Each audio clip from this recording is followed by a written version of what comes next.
Vous êtes nombreux à vous demander comment il se fait que le monde aujourd'hui semble se diviser. Avez-vous l'impression de ne plus reconnaître vos amis, vos proches, vos collègues de travail, finalement, le monde qui vous entoure? Dans cette nouvelle émission, vous allez embarquer dans l'univers de l'ingénierie sociale, ou comment on fabrique votre consentement.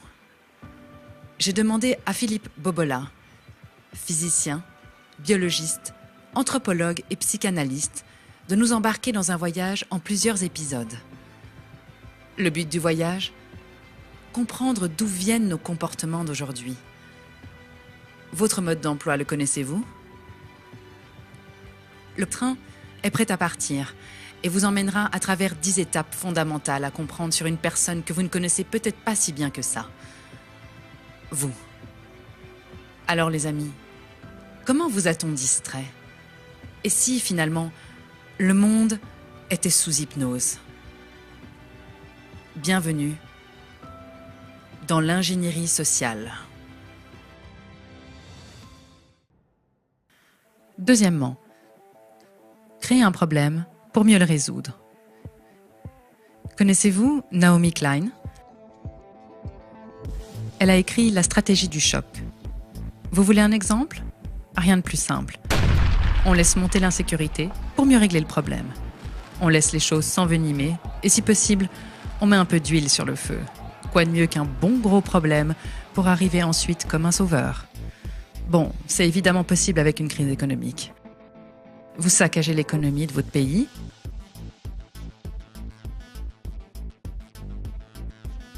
Et arrivez pour résoudre les problèmes plus tard.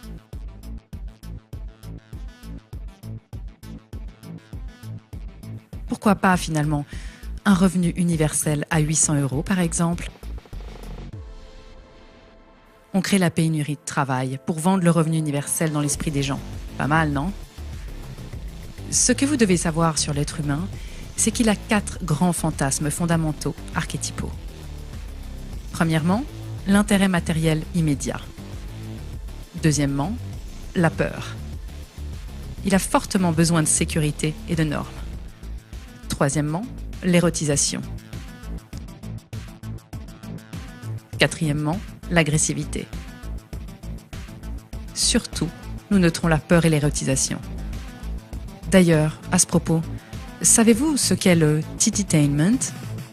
Ce mot est un mot valise utilisé par le démocrate Brzezinski, membre de la commission trilatérale et ex-conseiller du président des États-Unis, Jimmy Carter, pendant la conclusion du premier State of the World Forum qui s'est tenu en 1995 à San Francisco. L'objectif de la rencontre était de déterminer l'état du monde, de suggérer des objectifs désirables, proposer des principes d'activité pour les atteindre et d'établir des politiques globales pour obtenir leur mise en œuvre.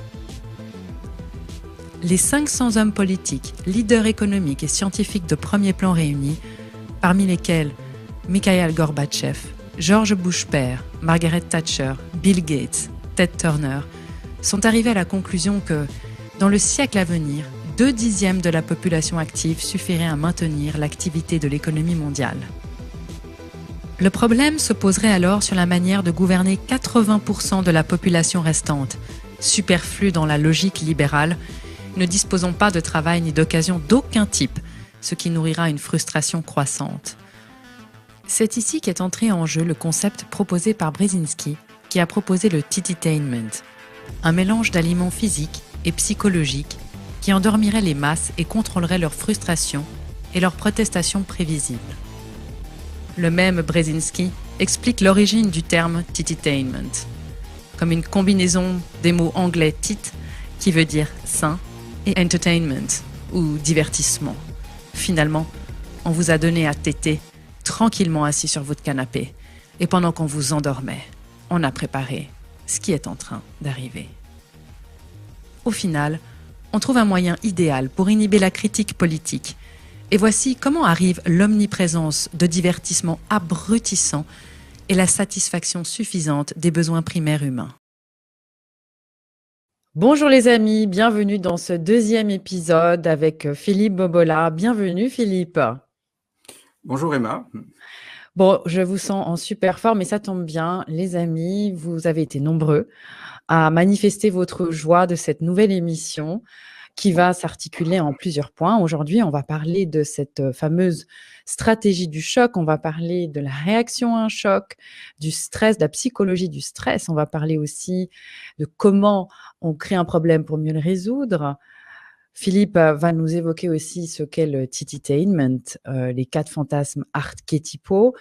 Philippe, je vous présente encore pour quelques personnes qui ne vous connaissent pas, mais ça fait longtemps que vous œuvrez. Alors, vous avez plusieurs casquettes, physicien, biologiste, anthropologue et psychanalyste. Vous avez enseigné plus de 15 ans dans les universités de Paris et vous avez même créé un diplôme universitaire en 2006 concernant l'anthropologie médicale à l'université Kremlin-Bicêtre. Je ne savais pas. Alors, bienvenue sur ma chaîne. J'en ai même créé un à l'hôpital Pitié-Salpêtrière aussi. Donc, voilà. Aussi sur l'anthropologie médicale. J'étais intervenu, mais c'est surtout à Sainte-Anne que j'ai créé un enseignement qui s'appelait Les peuples traditionnels, de la cosmogonie à la médecine traditionnelle. Et donc, ce diplôme qui marchait bien a été retiré parce qu'il gênait. Et donc, l'ethnomédecine, c'est la discipline qui essaye de voir comment on peut soigner autrement que la façon utilisée ici, la façon allopathique. Donc, c'est très intéressant parce que on s'aperçoit en faisant des soins comparés qu'il y a 1001 façons de soigner, quoi, sans que ça soit aberrant. Alors, ça va être passionnant une fois de plus. Je sens que nous allons passer un moment qui va nous faire du bien, qui va aussi nous permettre d'expliquer comment on réagit face à un choc. Donc, on va faire un rewind, on va revenir en arrière au début de l'année 2020, puisqu'on a tous subi, c'était historique quand même, hein, tous en même temps, un choc dans le monde. Et comment on peut déjà se positionner par rapport à ça? Comment on réagit à un choc, Philippe? Alors, pour mieux comprendre l'action psychologique et biologique face à un choc, je vais revenir sur les travaux d'Henri Laborie. Donc, Henri Laborie, c'est un biologiste, chirurgien de formation, chirurgien militaire d'ailleurs. Assez curieusement, il était animé d'un esprit anarchiste, mais il a été militaire. Et c'est un homme d'une très grande créativité, pluridisciplinaire. Donc, il a été chirurgien, il a été presque anesthésiste, il a innové, c'est lui qui est à l'origine de la première molécule qui pouvait agir sur la schizophrénie, la chlorpromazine, commercialisée sous le nom de l'Arjactil. Et en fin de compte, cet homme a essayé toute sa vie de répondre à une question toute simple, comment un corps réagit à un choc? Alors, il constate que quand il opérait, il y avait beaucoup de gens qui mouraient d'hémorragie interne, et on ne savait pas trop pourquoi. Et en fin de compte, il commence à comprendre que quand on met la personne en anesthésie, il y a des vasoconstrictions, parce que le corps garde les organes nobles, et il va privilégier le cœur, le cerveau, les poumons, et puis le foie, la peau, les intestins, d'une façon générale, l'appareil abdominal devient secondaire. Donc, ces organes se mettent en vasoconstriction, puisque le but, c'est de distribuer un maximum de sang et donc d'oxygène aux organes nobles. Et il comprend que le corps, quand il est vraiment en incapacité de pouvoir réagir, il y a des réactions profondes au niveau biologique. Alors, il met au point ce qu'il a appelé les cocktails lithiques qui permettent de sortir de ce qu'on avait appelé le syndrome post-traumatique. C'était le nom qu'avait donné le grand chirurgien René Leriche. Et puis, il va créer un laboratoire d'eutonologie. Alors, c'est un terme un peu curieux. C'est bon, et tonologie, c'est le tonus.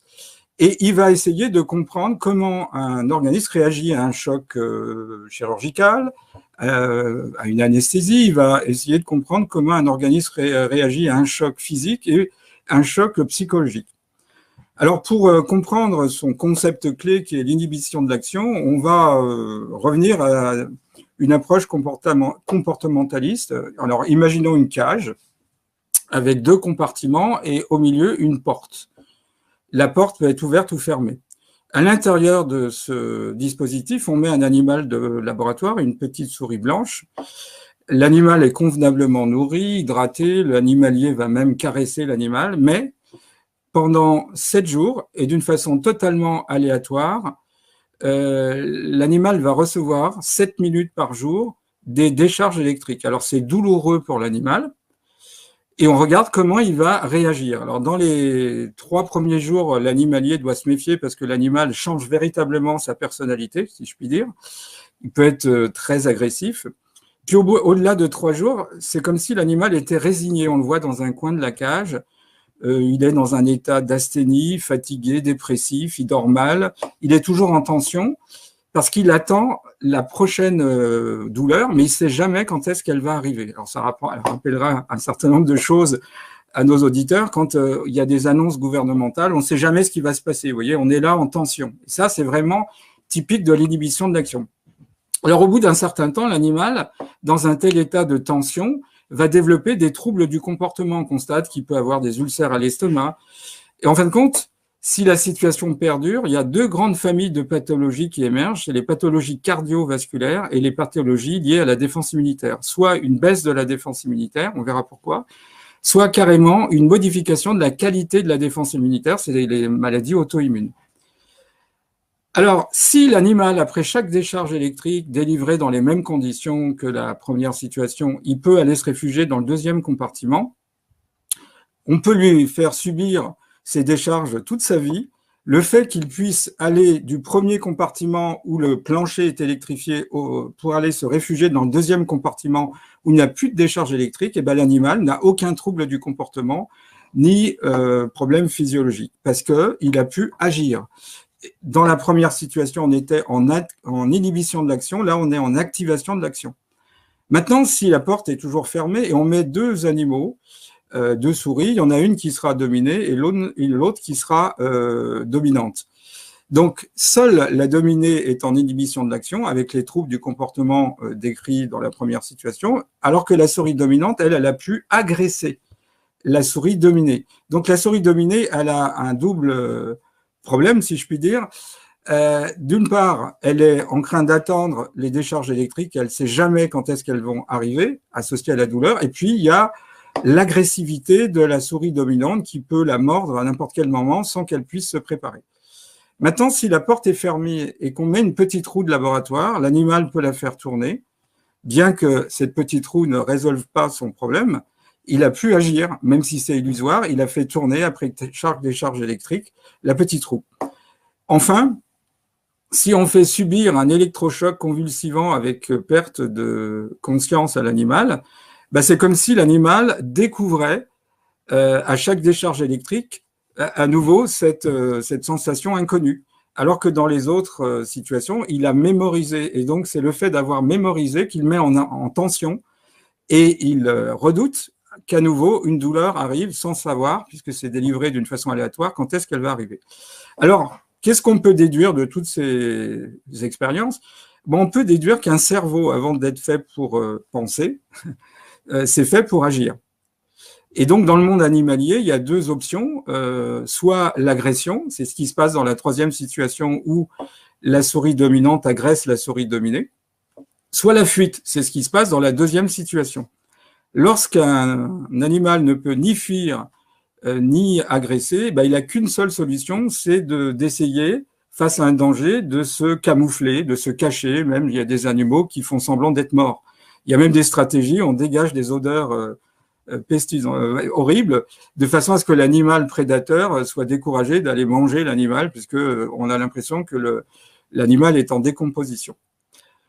Alors, chez l'homme, il y a une option supplémentaire qui n'existe pas chez l'animal, c'est la fuite dans l'imaginaire, ou la fuite dans les névroses, ou la fuite dans les psychoses, ou la fuite dans la créativité.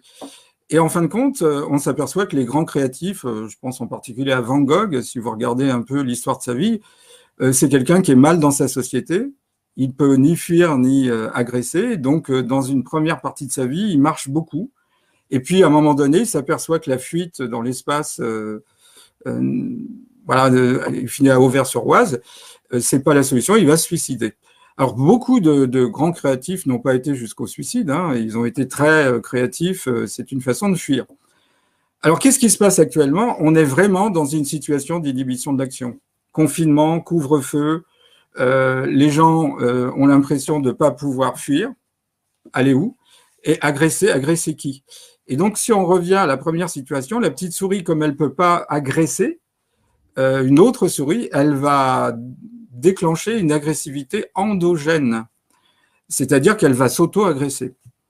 Alors, Laborie a étudié beaucoup cette inhibition de l'action et il s'est rendu compte que souvent les gens développaient des maladies parce qu'ils n'ont pas la possibilité de pouvoir agir.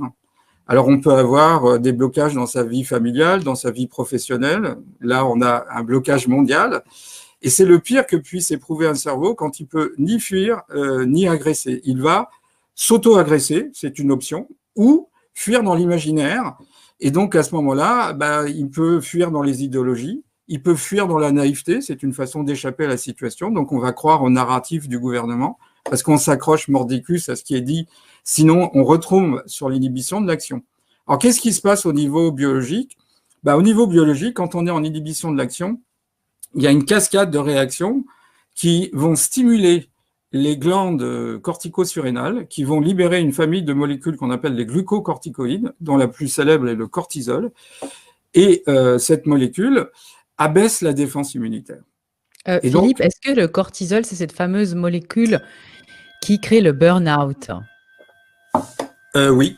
Oui, tout à fait. Quand on est très surchargé en travail, c'est le cas des cadres, on est stressé et donc on va libérer du cortisol. Et cette stratégie de stress, qu'on pourrait appeler de tension, elle n'est pas faite pour durer avec une longue durée, vous voyez.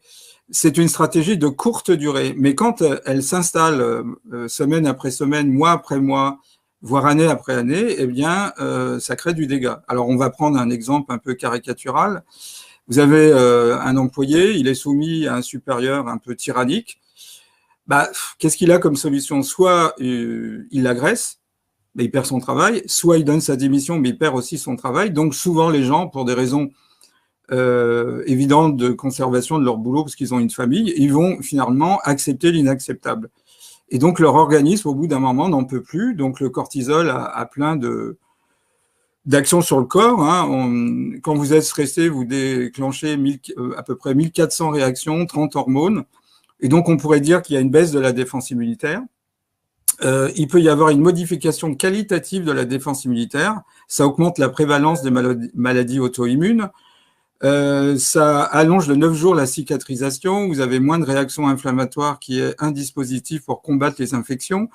Vous avez plus de perméabilité aux infections bactériennes, vous luttez moins contre les toxines. Vous voyez, entre autres, vous pouvez avoir une fonte osseuse, une fonte musculaire, il y a une mauvaise régénération des cellules cutanées, vous pouvez avoir une accumulation de graisse au niveau des hanches, voilà. Ah mince alors. Et de l'abdomen, voilà. Donc tout ça, ça fait partie des réactions, et il y en a bien d'autres.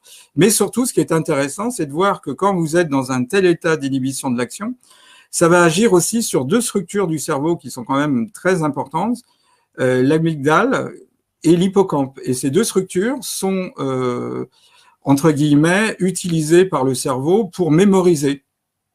Donc, vous avez du mal à mémoriser, ça agit aussi sur la vigilance. Vous avez le sentiment qu'il y a une agression permanente, donc vous êtes tout le temps tendu.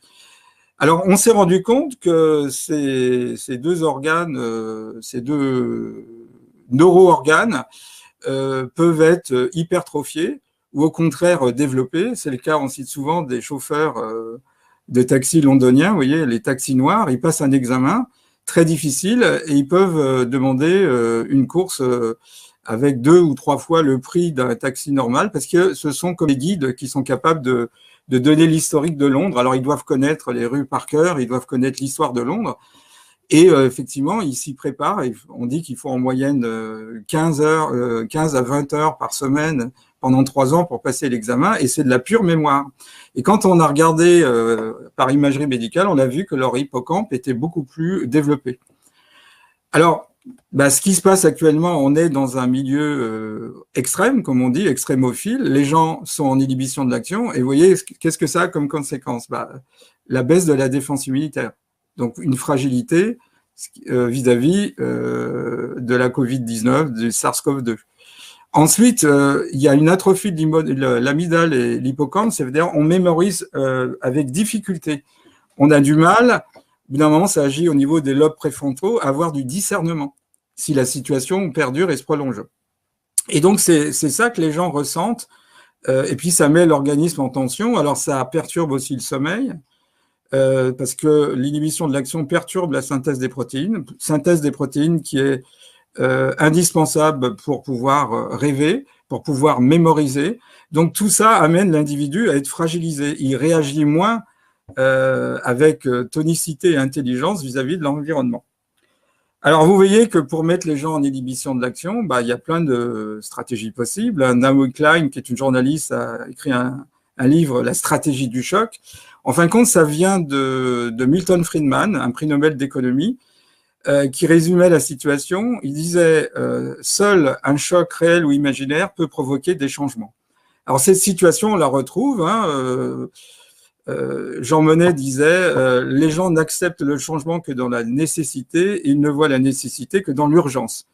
Alors si on repense à des grands chocs, par exemple une guerre mondiale, c'est un choc terrible. Et si vous regardez la conséquence après la Seconde Guerre mondiale, c'est les accords de Yalta. On va repartager le monde. Les dominants étendent leur territoire d'influence. Et donc, c'est une façon de changer. Si vous avez une guerre civile, il va y avoir des changements. On peut avoir une pandémie. C'est l'exemple typique de ce que nous vivons actuellement. Et tout ça, c'est l'opportunité d'entraîner des changements. Alors, c'est connu. On avait vu la dernière fois, c'est une autre stratégie que la stratégie d'Édouard Bernays. Édouard Bernays, qu'on avait appelé le patriarche de l'influence occulte, proposait quelque chose qui agit avec progressivité, lenteur, c'est-à-dire un gouvernement invisible qui a tous les pouvoirs et les gens ignorent que c'est le gouvernement invisible qui agit. C'est ce qu'il disait, la manipulation consciente et intelligente des opinions et habitudes arrangées des masses est fondamentale dans une société démocratique. Ceux qui manipulent ce mécanisme social imperceptible forment un gouvernement invisible et dirigent véritablement ce pays.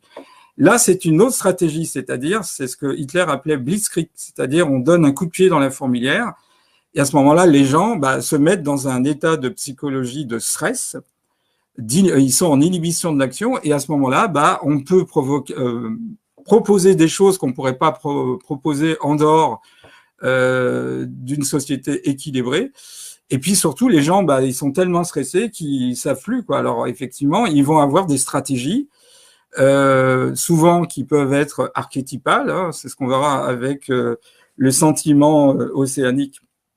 Alors, tout ça était connu de la psychosociologie, donc je vous rappelle que la psychosociologie, c'est la discipline scientifique qui étudie la façon dont les êtres humains s'envisagent, relationnent les uns avec les autres et s'influencent. Voilà. Donc nous sommes fondamentalement des êtres de groupe, et donc en groupe on s'influence pour le meilleur et pour le pire. On avait vu ça avec les travaux de Gustave Le Bon et Gabriel Tardet sur la psychologie de foule. C'est-à-dire qu'à un moment donné, on perd son individualité, on rentre dans une sorte d'imitation et on n'a plus vraiment les réactions et les comportements qu'on pourrait avoir seul. Alors, Kurt Lewin, qui était un psychosociologue allemand qui travaillera aux États-Unis après l'avènement d'Hitler au pouvoir, distinguait pour changer les normes d'une société deux états qu'il appelle l'état de gel et l'état fluide ou de fluidification. Alors, l'état de gel, c'est la tendance naturelle de l'être humain à ne pas vouloir changer ses habitudes et ses structures internes de fonctionnement. Ça, c'est ce qu'on voit. Le plus difficile, c'est de faire changer les habitudes de quelqu'un. Tendance qui est à la base de toute culture et de toute tradition, qu'il définit comme un ensemble ordonné d'habitudes propres à un groupe et qui sont transmises à l'identique de génération à génération. C'est la norme de la société, c'est une façon de réagir. On avait, nous, une société européenne qui avait une façon bien spéciale, bien à elle, de gérer la société, les acquis sociaux, etc. Et puis, si à un moment donné, on veut changer cette norme, il y a une action extérieure, c'est ce que Kurt Lewin appelle l'effet de fluidification, qui désigne une action extérieure au groupe visant à jeter le trouble sur sa culture et sa tradition, créer des tensions entre les individus, c'est ce qu'on voit avec les pro-masques et les anti-masques, de façon à déstructurer ses habitudes de fonctionnement et disloquer ce groupe à plus ou moins brève échéance. C'est exactement ce qu'on vit. Vous voyez, on nous parle d'un grand reset, on nous parle que le monde sera plus du tout comme avant, donc on va substituer à l'ancienne norme une nouvelle norme. Et ce qu'on voit, c'est un discours entre nationalisme et mondialisme. Est-ce que la nation doit rester et passer dans une mondialisation? Chaque pays doit se fusionner dans de nouvelles règles. Et ça, effectivement, c'est typiquement l'effet Fried. Alors, il y a 3 étapes, si on réfléchit, ça se fait en 3 temps. Il y a la première étape, on identifie les normes qui sont propres à la société et sur lesquelles elle a solidement posé ses valeurs. Ensuite, on crée une tension. Alors, la tension, ça peut être une pandémie, c'est ce que nous vivons. Ça peut être une guerre civile, ça peut être une guerre mondiale, ça peut être une crise économique, ça peut être une catastrophe écologique, par exemple, qui nous plane au-dessus de la tête. Et à partir de là, on va créer des tensions, on va jeter le trouble. Donc, si vous regardez, il y a tout un discours en disant, est-ce que la nation, c'est encore une notion qu'on doit garder? C'est une vieille notion, est-ce qu'il ne faudrait pas la considérer comme obsolète et passer à une nouvelle étape pour l'humanité? Alors, dans cette période, c'est la plus délicate, et c'est là où on s'aperçoit qu'actuellement, on est un peu sur un fil de rasoir, c'est-à-dire qu'à un moment donné, les divisions peuvent se retourner contre celui qui veut jeter le trouble sur la culture pour imposer ces nouvelles normes. Et on est typiquement dans cette phase où il y a une montée de conscience, les gens s'aperçoivent que c'est plus rationnel. Si on regarde le discours de Horacio Arruda, il nous dit peu importe la pandémie, ce qui compte maintenant, c'est qu'on passe au grand reset. C'est presque l'aveu que c'est un prétexte, de même pour l'OMS. Et le grand reset, c'est la plus formidable, si je puis dire, atteinte aux normes, aux habitudes de vie qu'ont vécu les gens et l'humanité depuis des milliers d'années. Voilà, on n'a jamais vu quelque chose qui est à l'échelle mondiale. Alors, pour revenir à la question du tititaillement, c'est Zbigniew Brzezinski, qui a été tour à tour le conseiller en matière de sécurité de Jimmy Carter, le conseiller d'Oussama Ben Laden et le conseiller de Barack Obama.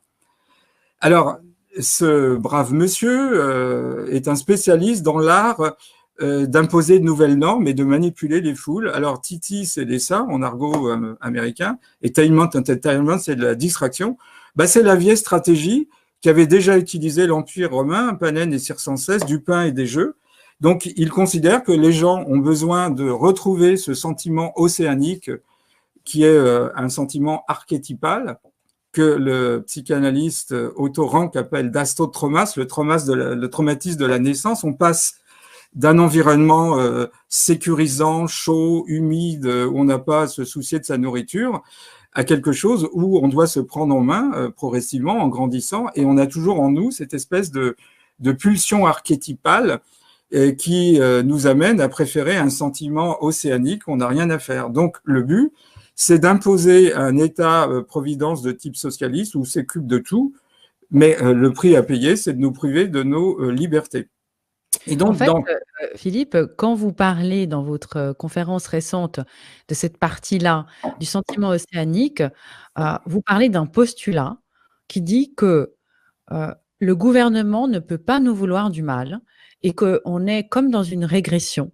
Est-ce que c'est bien ça? C'est exactement ça. Il y a un individu, il a des postulats qui sont véhiculés par sa culture. Et donc, un des postulats, c'est que notre gouvernement nous veut du bien, ou en tous les cas, ne nous veut pas du mal. Il essaye peut-être un petit peu de diminuer nos acquis sociaux, mais il ne va pas jusqu'à hypothéquer l'avenir d'un État, c'est-à-dire créer une crise économique, faire un reset.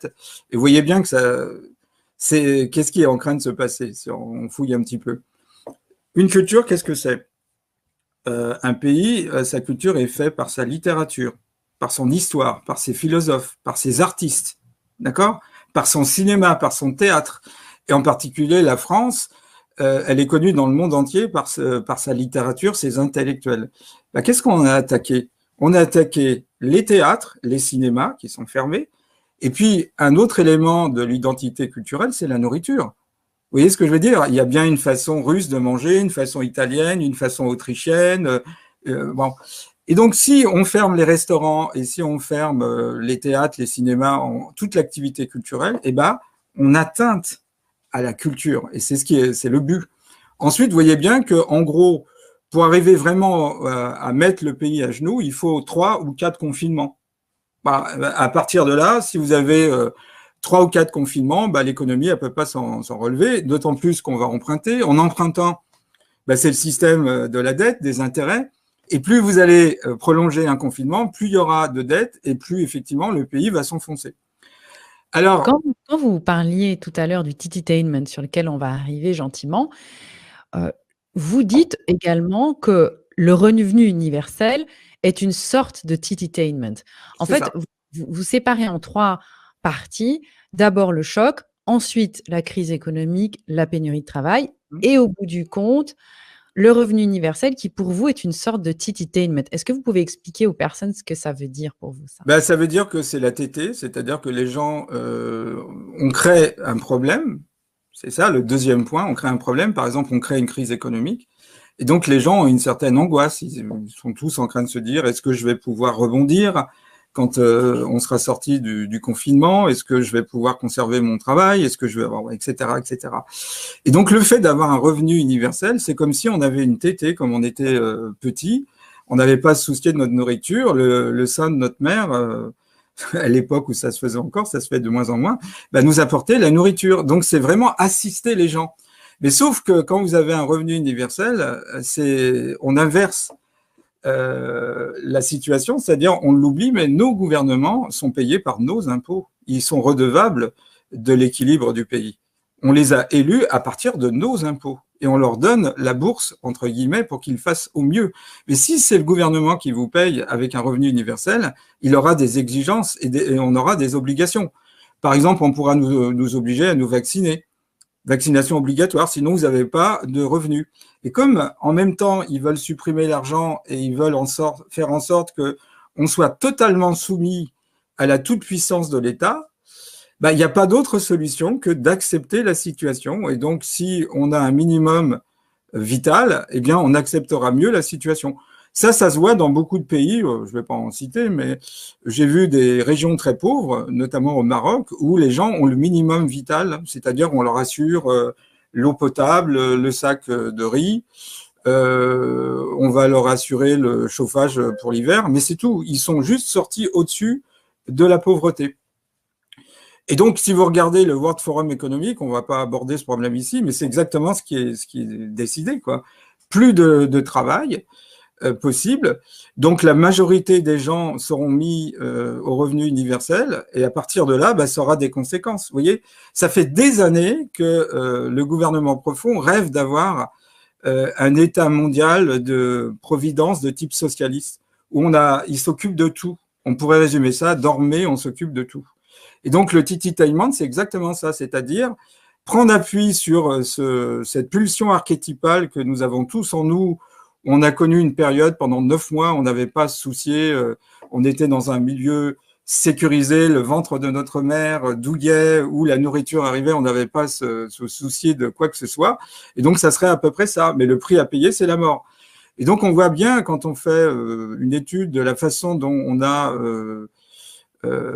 comment dirais-je, imposer au peuple traditionnel une vie dans des réserves, bah, ça a plus de sens. Hein. Un Inuit qui peut plus chasser le phoque, il finit par être dépressif. Il y en a qui vont sombrer dans l'alcoolisme, il y en a qui vont sombrer dans la dépression, parce qu'à un moment donné, la norme qu'on leur a donnée n'est plus la norme de leur valeur.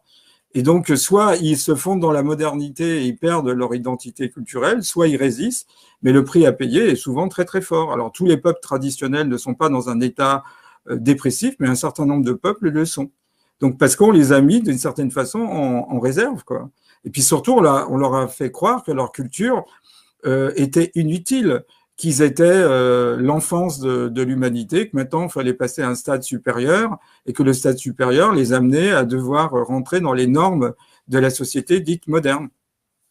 Vous avez parlé de Brzezinski qui effectivement a pris la parole. On l'a vu dans le début de cette émission avec l'extrait de cette vidéo où on voit le State of the World Forum en 1995 à San Francisco. où on apprend à ce moment-là que selon les projections, eh bien, 80% des emplois disparaîtraient dans le siècle à venir. Quel est le lien avec la révolution 4.0 de ces emplois qui sont menacés, de tous ces robots, ce revenu universel, Tititainment? Comment on peut relier les points, Philippe?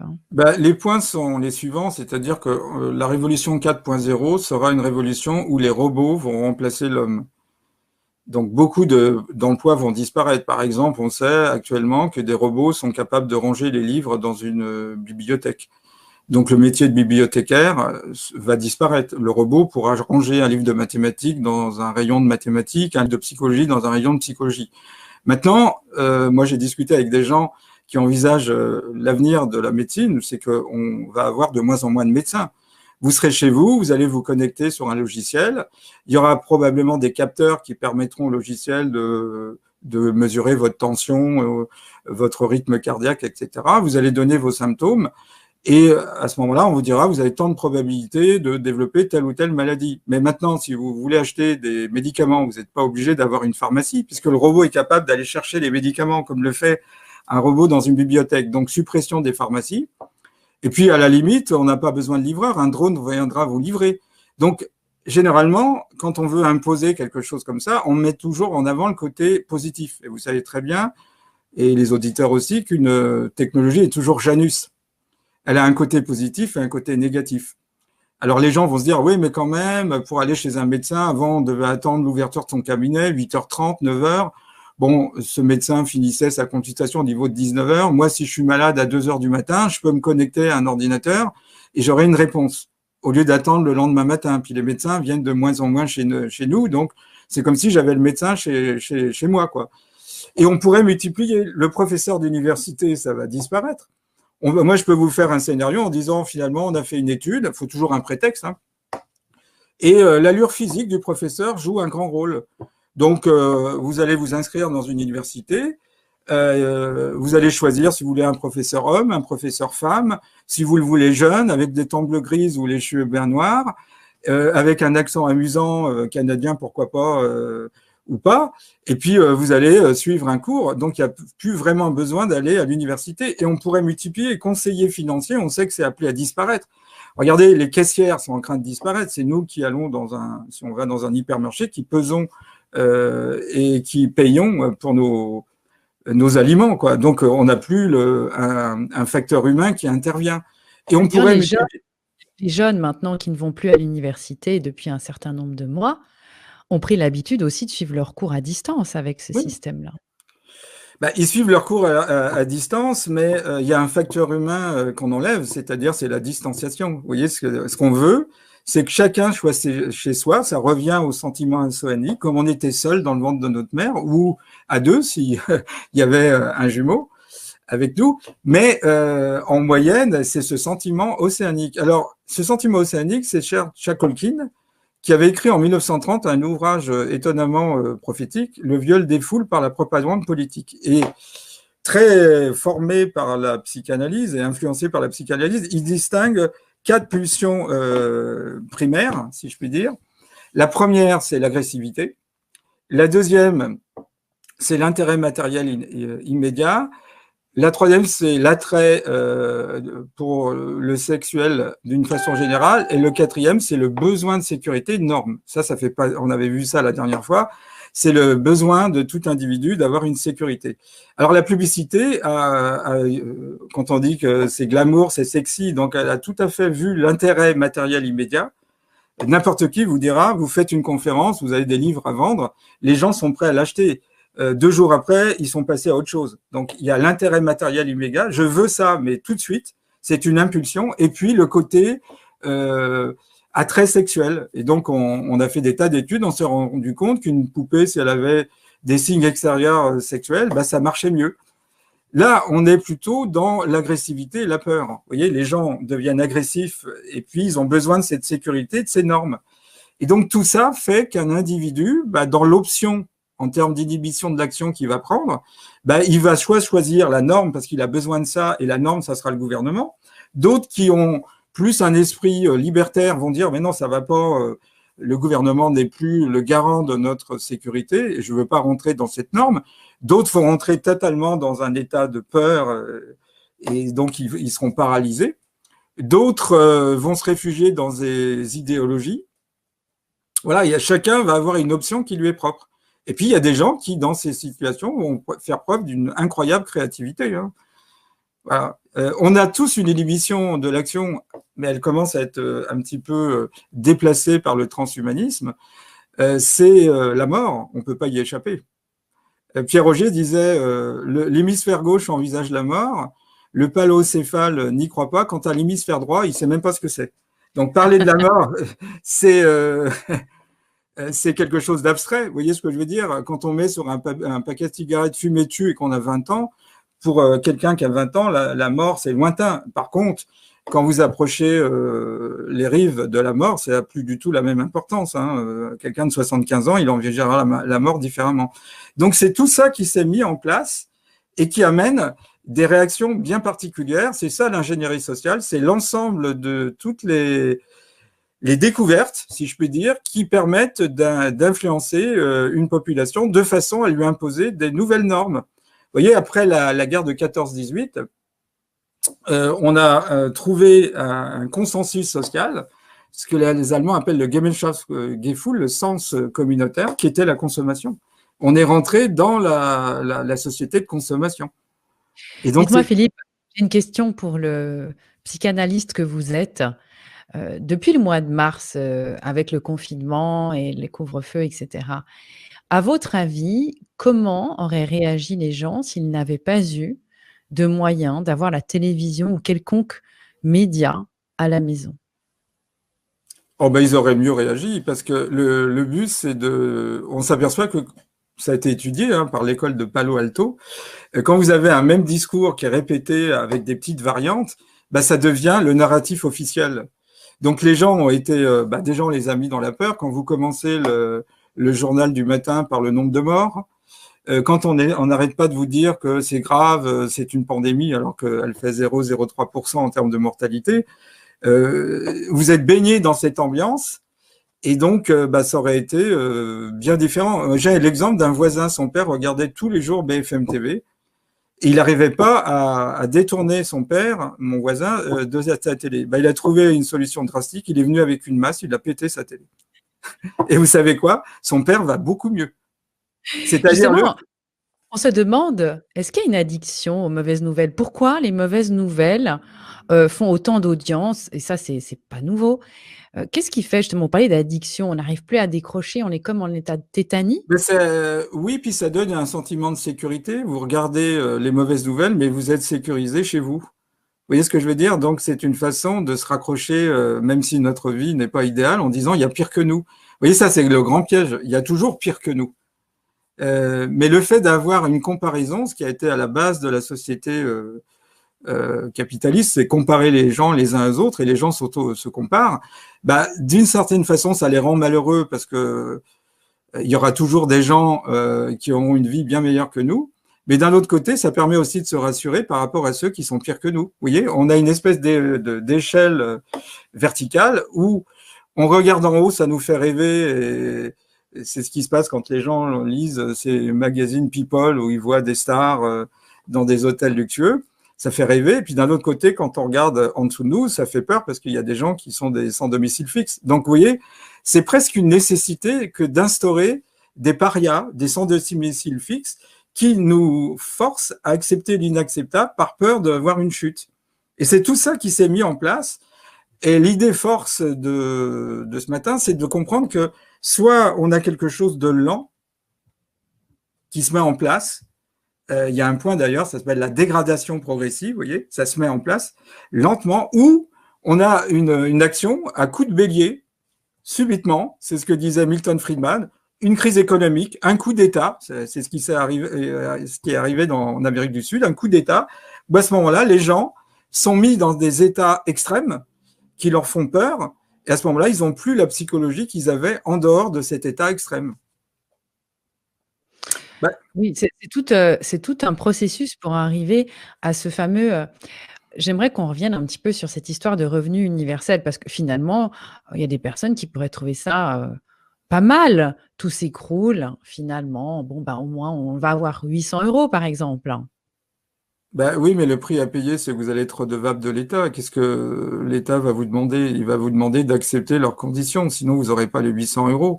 Donc je veux dire, moi je crois au contre-pouvoir. Je crois que tout individu livré à lui-même peut évoluer vers une forme de tyrannie sans s'en rendre compte des fois. On devient intolérant parce qu'on est leader sur un marché. Regardez une compagnie aérienne, dès elle est leader sur un marché, les prix augmentent. Dès qu'il y a des compétitions, ça diminue. Le prix à payer, oui, effectivement, on aura un revenu, mais vous allez faire quoi s'il y a 80% des métiers qui disparaissent?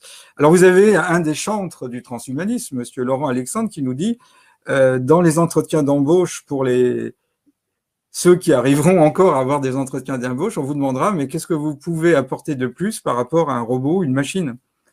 Donc, on est vraiment en compétition. Et la révolution 4.0, c'est l'arrivée des robots et du transhumanisme sur le marché du travail et dans la société. Oui. Vous parliez aussi des ordinateurs quantiques. Ça pose un aspect philosophique par rapport à l'homme, la rapidité. Est-ce que vous pourriez juste, pour les personnes qui n'ont pas suivi toutes ces différences qui vont arriver par rapport à la vitesse de l'information, comment notre cerveau est capable d'appréhender certaines choses et en quoi finalement ça va être un grand tournant? Est-ce que l'humanité va accepter d'être inférieure à la machine? Est-ce que ouais, tous ces points de vue philosophiques. Bah, les ordinateurs, notamment celui qui nous permet de communiquer entre nous, c'est encore basé sur la circulation de l'électron. Or, l'électron, il a une masse, aussi petite soit-elle, et donc quand il va circuler, il va y avoir des collisions, donc un échauffement, et donc on arrive à un moment donné à une limite. Les ordinateurs quantiques vont utiliser la lumière et des propriétés quantiques qui feront que la vitesse de l'information, elle pourra se rapprocher de la vitesse de la lumière. Vous voyez ce que je veux dire? En gros, 300 000 km à la seconde, même si on ne sera pas à cette vitesse puisque c'est dans le vide.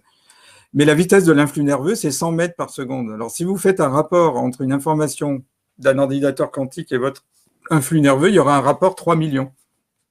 C'est-à-dire que l'ordinateur ira 3 millions de fois plus rapidement que vous.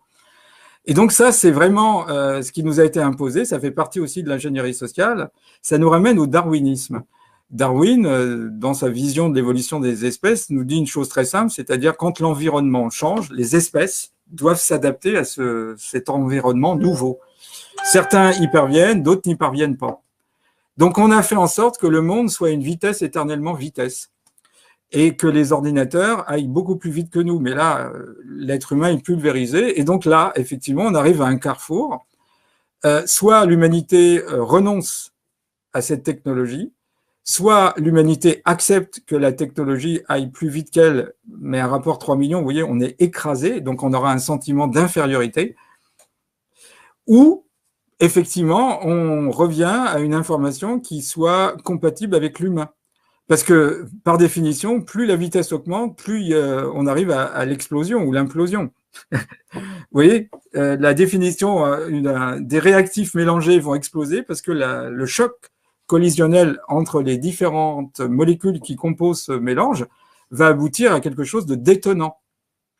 Et donc, c'est vraiment l'humanité qui doit faire un choix. Mais on a été aussi progressivement, si on s'observe, avant, quand l'ordinateur est arrivé dans les foyers à partir des fin des années 80, début des années 90, si l'ordinateur mettait 2 minutes à s'ouvrir, ça posait pas de problème.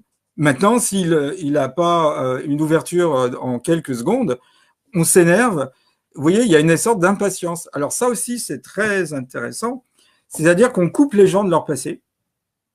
D'accord? Les gens, bah, on leur dit, soit d'ailleurs on reconstitue le passé, puisqu'on est dans un virtualisme, soit carrément on leur dit, bah, finalement, le passé, il faut l'oublier. En plus, le monde va de très très vite, on est dans l'instantanéisme, ce qui nous empêche d'anticiper. Et il y a ce que j'appelle une disjonction des temps, c'est-à-dire que les gens qui mettent en place l'ingénierie sociale ont un plan à 50 ans, voire à un siècle, qui va être changé au gré des évolutions technologiques, mais l'intentionnalité est toujours la même, avoir un pouvoir absolu. Ce qu'on vit, c'était prévu depuis longtemps, hein.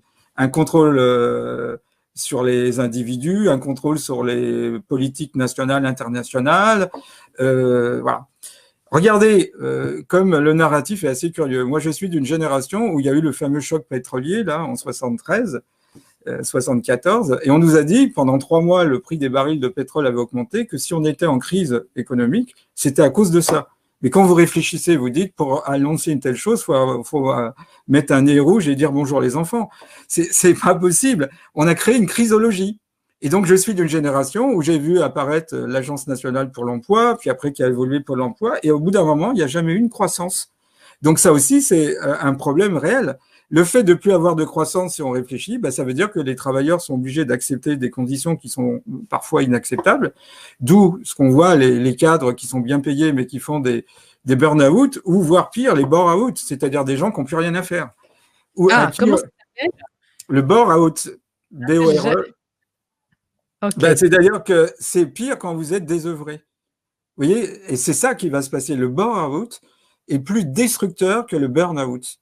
C'est-à-dire vous êtes chez vous, vous n'avez rien à faire. Alors moi, je propose, ça serait plus alléchant, qu'ils nous proposent le grand reset avec un abonnement à Netflix. Et puis voilà, vous êtes chez vous, vous consommez, vous sortez peu parce que vous aurez des moyens limités. Et donc, si vous regardez, la perspective du futur, elle est quand même assez noire. Donc, les gens, si on ne peut pas se projeter dans le futur, ça aussi, c'est une inhibition de l'action. Les esclaves noirs qui avaient été pris dans leur pays et amenés pour être dans un circuit d'esclavagisme, s'ils ne savaient pas où ils allaient, ils se suicidaient. Parce que dans leur culture, voilà, ils avaient besoin d'une lisibilité à courte ou moyenne durée. Là, on ne sait pas. Et donc, c'est ça exactement comme la petite souris qui est dans sa cage et qui reçoit des décharges électriques aléatoires. On ne sait pas. Vous êtes au gré des mesures gouvernementales. Vous ne savez pas quand est-ce que ça va faire, si ça va se faire. Vous voyez, en permanence, on a cette espèce d'indécision qui fait partie de la dissonance cognitive. Un coup, on ne sait pas, on va échapper à la 3e vague, puis non, puis il y aura une 3e vague, puis peut-être la 4e, puis non, puis on ne sait pas, puis ça sera le reset ou pas le reset. Et donc, en permanence, vous êtes dans un état d'instabilité, une instabilité éternellement instabilité. Et c'est ça qui fait que tout ça met l'individu qui est en inhibition de l'action, qui est soumis à la dissonance cognitive, à qui on fait miroiter. Vous voyez, si on crée un problème pour le futur. Mais si on vous dit, nous, on a résolu le problème, État-providence, on va vous donner 800 €, vous créez le problème dans le futur, crise économique, révolution 4.0, réchauffement climatique, quelle est la cause réelle? Et à partir de là, les gens, vous les mettez dans une peur terrible, ils se disent, au moins j'aurai 800 €. Et donc, au bout d'un moment, ce qui aurait été rejeté à une autre période est accepté. Imaginez qu'on ne soit pas en pandémie. On dirait aux gens, vous ne travaillez plus, vous avez 800 €, vous devez vous contenter de ça. Vous avez vu aussi dans le World Forum Economic, c'est-à-dire que pour avoir 800 € donnés à l'ensemble de la population, vous allez renoncer à votre propriété. Donc, vous perdez votre propriété, vous perdez votre indépendance, parce que effectivement, l'État vous paye, alors que on est dans l'inverse. Et au bout d'un moment, tout ça met l'individu dans une espèce d'incertitude où il sera pieds et mains liés au gouvernement. Donc, la question qu'il faut se poser, c'est est-ce que nous faisons confiance au gouvernement qui devient mondial? C'est toujours la même question. Si c'est oui, tant mieux. C'est une résilience, une façon de sortir de l'inhibition de l'action. Si c'est non, il faut se positionner. Alors, Philippe, on a parlé de choc, de naïveté, de stress, de petite souris coincée qui ne peut pas sortir son agressivité. J'aimerais qu'on finisse ce 2e point de cette émission par une note positive. Alors, qu'est-ce qu'on peut faire et que font les gens qui vont bien? Alors, premièrement, je voudrais citer Henri Laborie qui disait « Tant qu'on n'aura pas très largement diffusé à tous les hommes de cette planète la façon dont fonctionne leur cerveau, la façon dont ils utilisent. Et tant qu'on n'aura pas dit que jusqu'à présent, cela a toujours été pour dominer l'autre, il y a peu de chances que quoi que ce soit ne change sur cette planète. On est en train de comprendre. Ça, c'est un point fondamental. Comprendre. Vous voyez, on est en train de démasquer le gouvernement profond et donc toute l'ingénierie sociale, c'est ce que disait Bernays, s'effondre si le gouvernement invisible devient visible. Ensuite, on est en train de prendre conscience de ce qui se passe, on reprend conscience, on retrouve estime de soi, on a un pouvoir créateur qui est fabuleux, c'est-à-dire que l'inhibition de l'action, on peut la transcender par la créativité. Moi, je vous garantis qu'on enlève ça, on retrouvera notre garantie. Est-ce qu'on a besoin d'un gouvernement qui nous encadre? Est-ce qu'on doit remettre les clés de notre vie à un gouvernement? Et donc, tous ceux qui ont de la créativité, ben, ils iront d'autant mieux. Plus vous allez agir, quelle que soit l'action que vous allez faire, mieux vous serez. C'est la petite souris dans son compartiment porte fermée qui fait tourner sa petite roue. Et rien ne sera inutile. Pensez que chacun est une petite lumière qui s'allume. Et dès qu'une lumière s'allume, elle va amener d'autres lumières à s'allumer. Et donc le processus, il est en marche, on ne pourra plus l'arrêter. Il y a une conscience qui s'est mise en place, c'est ce qu'on appelle la coopérativité. Alors ça, c'est intéressant. C'est-à-dire que si vous faites chauffer de l'eau sur une source de chaleur, il y a des petites bulles qui apparaissent. OK ? Des petites bulles de gaz, puis ces bulles vont fusionner entre elles, puis les moyennes bulles, puisque ça grossit au fur et à mesure que la température s'élève, vont fusionner. Puis à un moment donné, toutes les très très grosses bulles vont fusionner et amener l'eau à passer à l'état de vapeur à 100 degrés. Mais ce qu'on constate, c'est que dès qu'apparaissent des petites bulles, ça accélère l'apparition de bulles moyennes. Les bulles moyennes accélèrent encore plus l'apparition de plus grosses bulles, etc. Et à bout d'un moment, il y a une espèce de réaction en chaîne, comme une réaction dans une centrale nucléaire. C'est une fusion. Donc, chaque fois, même si c'est à l'intérieur de vous, que vous comprenez ce qui se passe, vous vous rendez compte de la libération. Les gens, regardez par exemple, vous avez des gens, pendant des années, ils pensaient que leurs parents étaient leurs parents biologiques, puis ils s'aperçoivent qu'on leur a menti, ils ont été adoptés. Mais il y a une libération. Il y avait au fond de beaucoup de gens, ils sentaient que le monde ne tournait pas rond. Ma femme, à 4 ans, elle disait à sa mère, arrête la terre, je veux descendre. Elle considérait que le jeu de la vie, c'était pas la vraie vie, quoi. C'est-à-dire, voilà, elle avait 4 ans, et puis elle regardait les adultes. Moi-même, quand je regardais les adultes, je disais, mais je comprends pas, c'est pas le jeu de la vie, quoi. Donc, on est en train de découvrir que le jeu de la vie, bah, c'est peut-être nous qui allons l'imposer. Et à partir de là, il n'y a rien de négatif, c'est-à-dire voir la chose telle qu'elle est, c'est déjà faire un pas vers la libération. Après, on passe par l'action. Et toute personne qui fait ce travail aide le travail d'autres personnes. Et donc, c'est des clusters qui se font, c'est des petits groupes. Alors, ça n'a rien à voir avec les clusters de contamination, c'est des clusters d'éveil. Et vous verrez, en permanence, on est dans un monde où on peut aller vers le grand reset ou le grand réveil, où il y a des clusters d'ombre et des clusters de lumière, où il y a la libération ou l'esclavagisme. Moi, je suis fondamentalement possibiliste. Je suis ni optimiste ni négatif. Je pense que tout est possible. Et à partir du moment où on a déclenché un phénomène de coopérativité, on ne peut pas l'arrêter. C'est comme une centrale nucléaire. Une fois que vous avez mis l'eau sur une source de chaleur, vous ne pouvez pas arrêter le processus, à moins d'éteindre le feu en dessous. Mais vous voyez bien qu'à un moment donné, c'est comme si on était dans une lutte bretonne où chacun tire de son côté, quoi. Le gouvernement ne pourra pas lâcher et les autres ne pourront pas lâcher. Donc forcément, il y aura un phénomène de coopérativité. Donc on est obligé de passer par là. Kurt Lewin, qu'on a cité dans cet entretien, disait « Rien n'est plus pratique qu'une solide théorie ».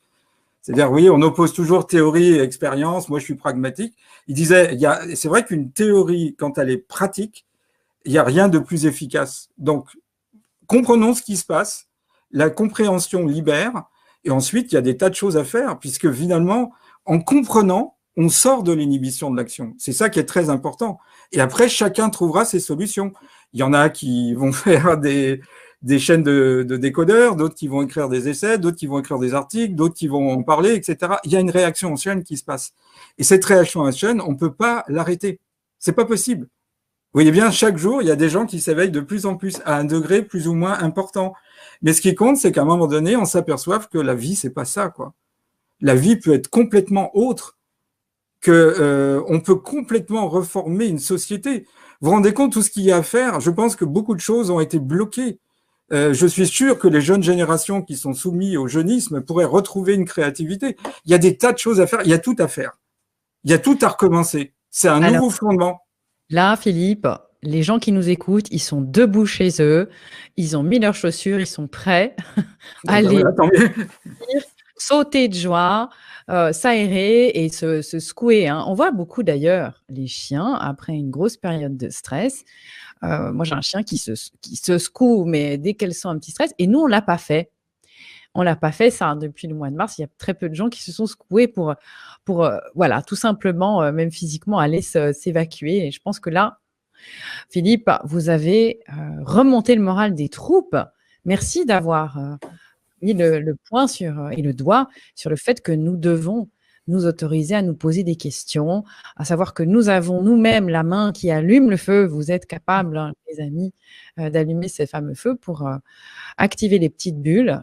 J'aime beaucoup cette approche aussi qui mélange la physique, la biologie, qui réunit toutes vos casquettes et évidemment focalisée dans cette émission sur la psychologie humaine. J'espère en tout cas, les amis, que vous avez pu y voir un peu plus clair sur ce qu'est le choc, ce que ça peut produire quand vous ne pouvez pas passer à l'action, comme l'a dit Philippe Bobola. Notre cerveau est apparemment fait pour d'abord agir avant de penser. C'est pas je pense donc je suis, mais j'agis donc je suis. Vous voyez, faut revoir un petit peu le bon Descartes, cogito ergo sum. Non, je pense donc je suis, j'agis donc je suis. Alors les amis, méditez sur ces belles paroles et surtout passez-vous en boucle la dernière partie de cette émission qui vous donnera les vitamines nécessaires pour tenir le coup. Et on passera la prochaine fois, Philippe, à la stratégie du différé et puis d'autres... Oui, la dégradation, oui, on prendra chaque point particulier. Et à l'issue de tout ça, les gens vont comprendre les étapes naturelles par lesquelles on passe. C'est comme la vallée des larmes. C'est normal, notre physiologie, notre cerveau est fait pour passer par ces étapes. Alors certains passeront plus ou moins lentement par ces différentes étapes, d'autres seront plus rapides, mais c'est un processus normal. C'est pas faire preuve de faiblesse, de découragement, de dépression, c'est normal. Et ce qui est intéressant, c'est de remonter de l'autre. Mais on fera une émission sur la vallée des larmes en l'analysant à fond. Alors Philippe, vendre la mèche et de vous annoncer une bonne nouvelle, mais en même temps ça tombe bien, c'est bientôt Noël, ça fait partie aussi des cadeaux très importants. Le Père Noël va venir. Le Père Noël va venir avec une belle explication et ça sera vous Philippe sur la vallée des larmes, comment on peut passer de cette pente glissante du déni, de la colère, de la dépression à cette fameuse remontée du V dans la partie verte. D'ailleurs, vous pourrez reprendre le dessin que votre épouse a tellement bien fait avec le soleil et la pluie, ça sera vraiment un cadeau pour nous. Merci en tout cas Philippe pour ce moment passé ensemble. Merci Emma de m'avoir reçu. Partagez cette vidéo si vous pensez que quelqu'un peut l'utiliser à bon escient pour aller mieux ou pour comprendre déjà dans un premier temps comment on gère et comment se créent des phénomènes de choc. À très vite.